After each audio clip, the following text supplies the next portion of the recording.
अहम ब्रह्मास्मि। साधुवाद बंधुजनों, स्वागत है आपका हमारे चैनल पर, जहां हम सनातन धर्म की महान परंपराओं, ग्रंथों और आध्यात्मिक रहस्यों को सरल भाषा में आपके साथ साझा करते हैं। क्या आप जानते हैं कि भगवान श्री कृष्ण की एक बहन भी थी, जिनका जन्म भी उसी रात हुआ था जिस रात कृष्ण जन्मे थे। वह कोई साधारण कन्या नहीं थी, वह थी शक्ति स्वरूपा देवी योग माया, जिन्हें विंध्यवासिनी, महामाया और एकांशा के नाम से भी जाना जाता है। शाक्त जिन्हें आदि शक्ति का रूप मानते हैं।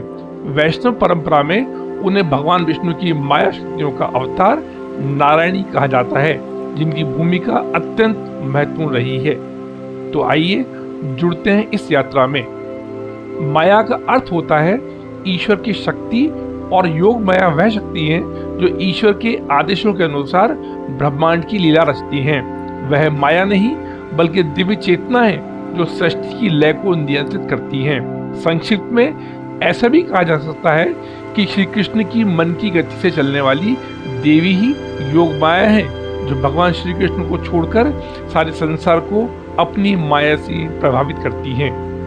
श्रीमद् भगवद गीता के अध्याय 7 श्लोक 14 में भगवान श्री कृष्ण कहते हैं, देवी हेषा गुणमयी मम माया दुरत्या मामेव ये प्रपद्यन्ते माया मेताम तरन्ति।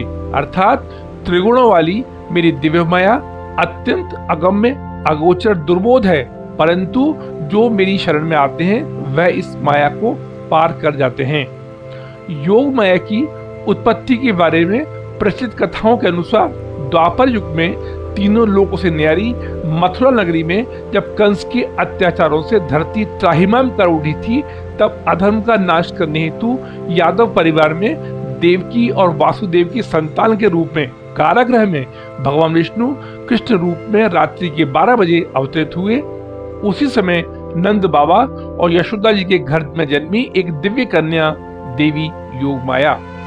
मूसलाधार बारिश के कारण उफनती हुई यमुना नदी और बहुत तेज बहाव को रात्रि के अंधेरे में ही देव कृपा से वासुदेव ने पार कर श्री कृष्ण को नंद बाबा और यशोदा जी के घर गोकुल पहुंचाया, और बदले में उस कन्या को मथुरा ले आए।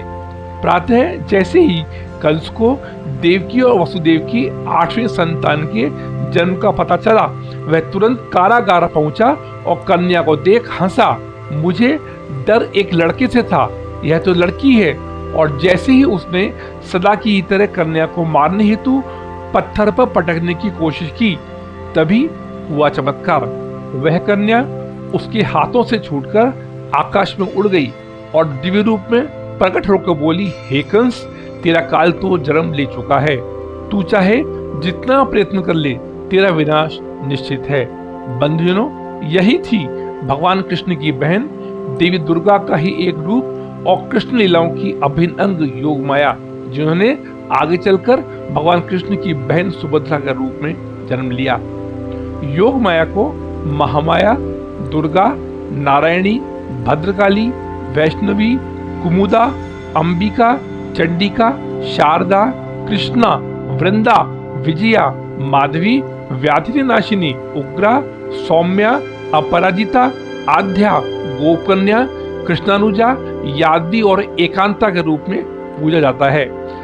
जब कृष्ण बाल लीलाएं कर रहे थे, योग माया ने ही संसार को भ्रम में रखा ताकि उनकी दिव्यता छुपी रहे। शिव पुराण में देवी योग माया को माता सती का अंश वर्णित किया गया है।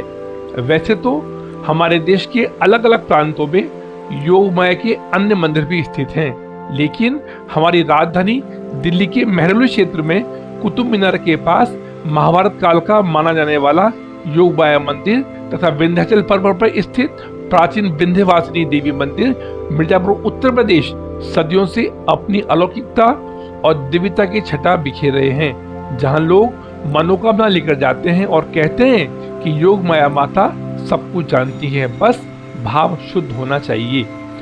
देवी योग माया की कथा हमें याद दिलाती है कि ईश्वर की लीला हमारी समझ से परे है। जो दिखता है वह भी वही है और जो छिपा है वह भी वही है। अगर श्री कृष्ण सत्य हैं तो योग माया उनका रहस्य। योग माया सिर्फ एक देवी नहीं बल्कि ईश्वर की अदृश्य लीलाओं की साक्षात शक्ति हैं।